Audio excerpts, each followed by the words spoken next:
Amid all of the smartphone flagships that are available today, there is one line that Android purists look toward the most, and it's the Nexus. After some fears that the entire Nexus line was going to be scrapped, a new, bigger, larger, and overall greater Nexus appeared, and it just might be one of the most anticipated yet polarizing releases of the year.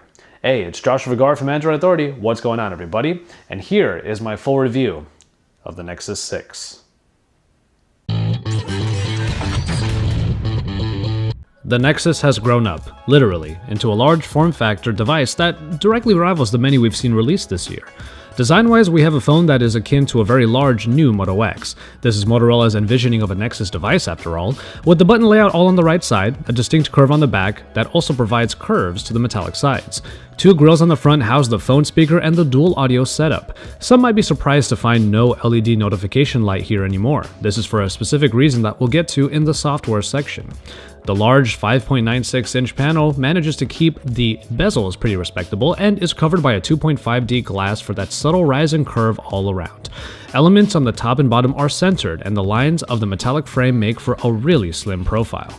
The optics for the camera, the dimple for the Motorola logo that is more reminiscent of the original Moto X, and the large landscape Nexus logo all adorn the back.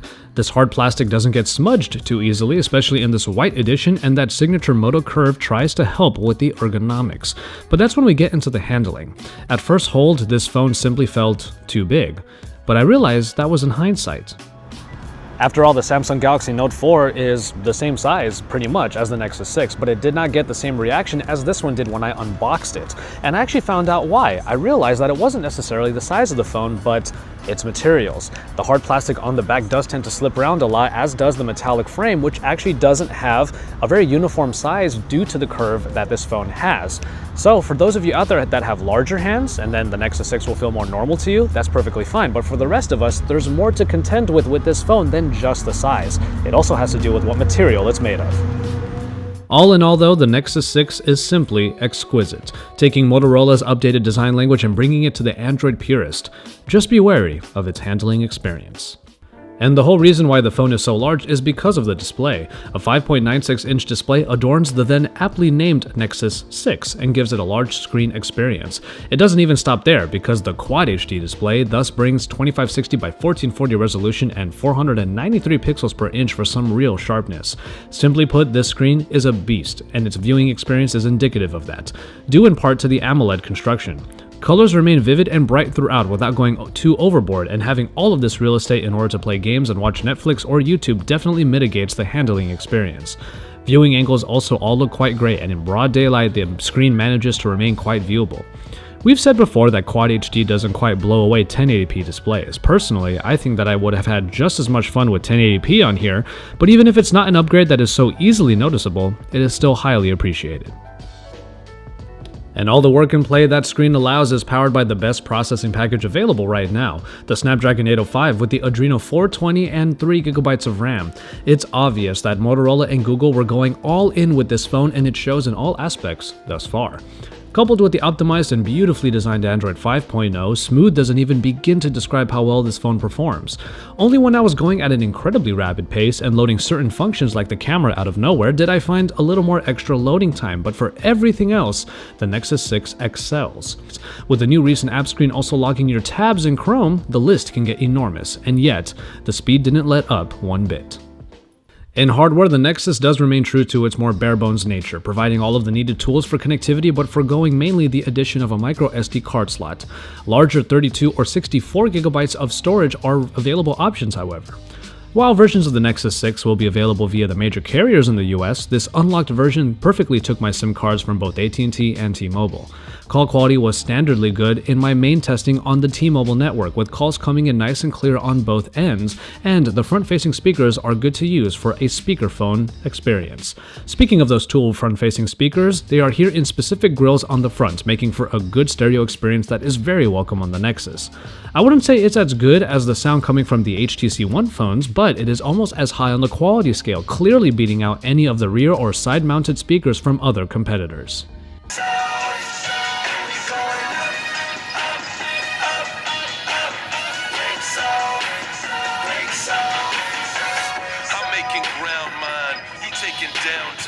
Large phones tend to bring longevity, but unfortunately for the Nexus 6, the 3220 mAh unit is only capable of providing average performance.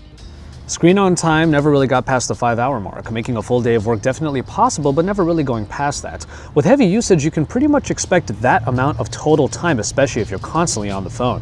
When you taper off your usage, well, you can probably get a longer amount of time given the standby time, but it never really gets close to the 2-day mark.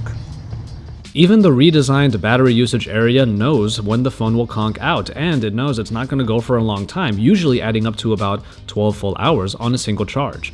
A battery saving mode can be activated to turn off all of the major power-sucking features when in standby mode, but that is a trade-off for a phone that should be going the distance, but only gets about halfway there. Thankfully, the new trend of fast charging has made it to the Nexus, and the Motorola turbocharger comes standard with the phone. In about 15 minutes, the claim is that it will get 6 hours of battery life. That was kind of right if I had the phone off during that charging time.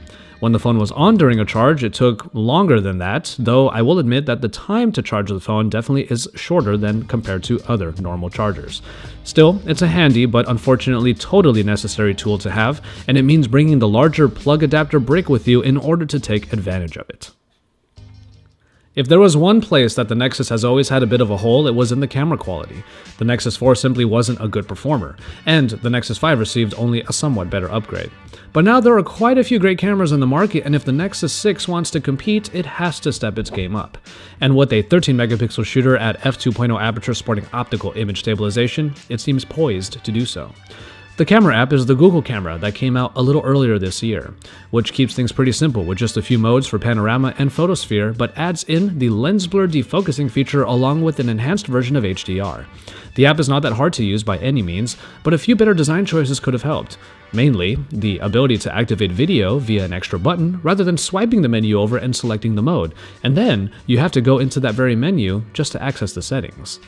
4K video recording is available and brings some nice looking video. Panorama was mostly a good experience, but some of my photos weren't stitched together too well.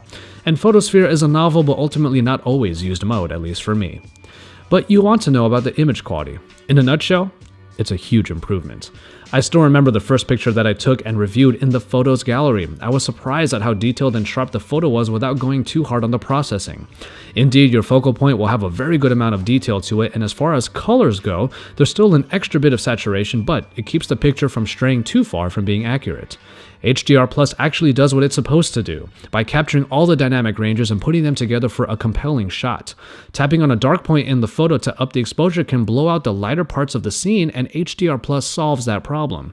As such, it's not a mode you would have on all the time, as plenty of situations don't call for its usage and thus will yield a photo just like in normal mode.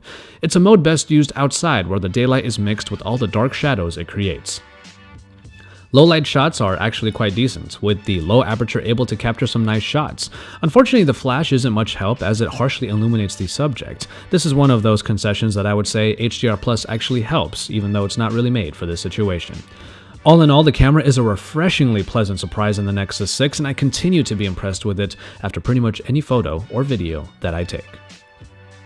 And finally, we have the software, the crux of the Nexus experience. Lollipop is our new 5.0 flavor of Android, and it brings optimizations atop a new look called Material Design, and in short, it is one hell of an update. Let's start from the bottom up. The lock screen has been reworked into a version of the new notification dropdown, allowing you to interact with your notifications from there by swiping them away or double tapping them to activate. You can swipe up to unlock, and to the left or right for phone or camera respectively. Once you're into the home screens, the usual trope of having Google Now as a screen to the left returns, but Google Now gets even flatter with its cards, falling in line with the Material Design. It's when you get into the app drawer and then all of the folders that things get pretty interesting. You see this ripple effect that reveals and conceals just about everything in a fluid motion. And with the Nexus 6's power, they're all smooth and make for beautiful eye candy. Transitions permeate the entire operating system now, making for what feels like a seamless experience in and out of applications. All notifications have been made into a stacking set of cards. Tap the top again one time after this, and the quick toggles come up. And then in the recent app screen, there has also been a reworked cascading series of cards, though now they also include any tabs that you have open in Chrome. While it's a nice way to get back to any of these pages, I did get overwhelmed from time to time looking for one if I had too many open. The ambient display is a new way of looking at your notifications via a minimized version of the lock screen that comes on when picking the phone up. Unfortunately, it just isn't as reliable as the Moto display, especially without those infrared sensors on the front, and I was hitting the power button more often than I feel I should have been with this feature on.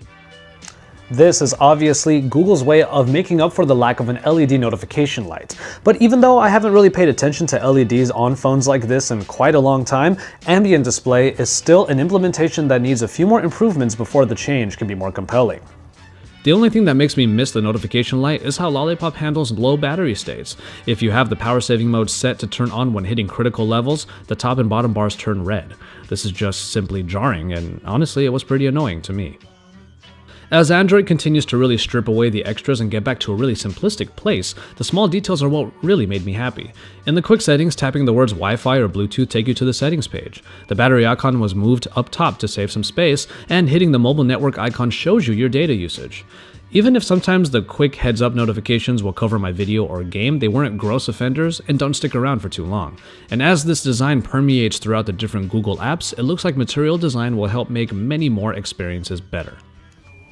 I really like what Material Design is bringing to Android 5.0, and as such, I'm a big fan of Lollipop, but I can see what some people are saying if they believe that this direction of Android is somewhat an oversimplification. Nonetheless, you know how I feel about that kind of direction. After all, Lollipop keeps things simple, and thus keeps it fast. And finally, we get into what might be the main point of contention for the Nexus 6, as the base 32GB version of the phone comes in at a whopping $649, and the 64GB version adds another $50. That price is pretty steep for plenty of users, as many of you have already sounded off your opinions, but for all of the premium you get in this device, it actually isn't too far from hitting the mark. This becomes clearer when you consider its competitors, namely the Samsung Galaxy Note 4 that matches it in plenty of aspects and then comes with a replaceable battery and the S Pen. Or the iPhone 6 Plus, Apple's answer to the large phone space that Google is now squarely a part of. And so, there you have it, the Nexus 6. It's clear that this is a massive improvement in the Nexus line, with the bigger but higher resolution display and all the power underneath, a better camera experience, and all of the steps taken to make Lollipop the best version of Android that we've seen yet. But in the time that I was using this particular device, I couldn't help but think of yet another car analogy. There's the case of the road car versus the supercar. The supercar is the blazing performer, the one that you jump into when you want the best experience possible in simply driving the thing. But what it lacks is often exactly what keeps you from using it literally all the time, namely, gas mileage. Sure, you might be able to fill it back up on the fly, but that isn't always ideal. And for all the flashiness it might have, the supercar isn't the most practically designed vehicle to bring, especially in places where its size can be more of a hindrance than an advantage. And then of course there's the price. For plenty of people the supercar is more of a dream than a reality within reach. The Nexus 5 was like a high-end road car, affordable, but then again, not quite there in being absolutely super. The Nexus 6 is much closer to that, and is Google's way of going all in with Motorola and establish its place in the Android kingdom. Like many people who look past their supercar impracticalities, if you look past the few flaws of the Nexus 6, you'll have a phone that is sleek, is low on compromises, and can go from 0 to 100 real quick. Thank you for watching this review of the Nexus 6. As always, keep it tuned here for all of the best coverage, and our coverage of the Nexus 6 is far from complete, so make sure you subscribe to our channel if you haven't already to keep up with all of that, and don't forget to drop us some likes on these videos as well, because we love to see those thumbs up. Check out more content from all of my colleagues in Android, a couple of which are right over on the side, and remember that AndroidAuthority.com is your source for all things Android.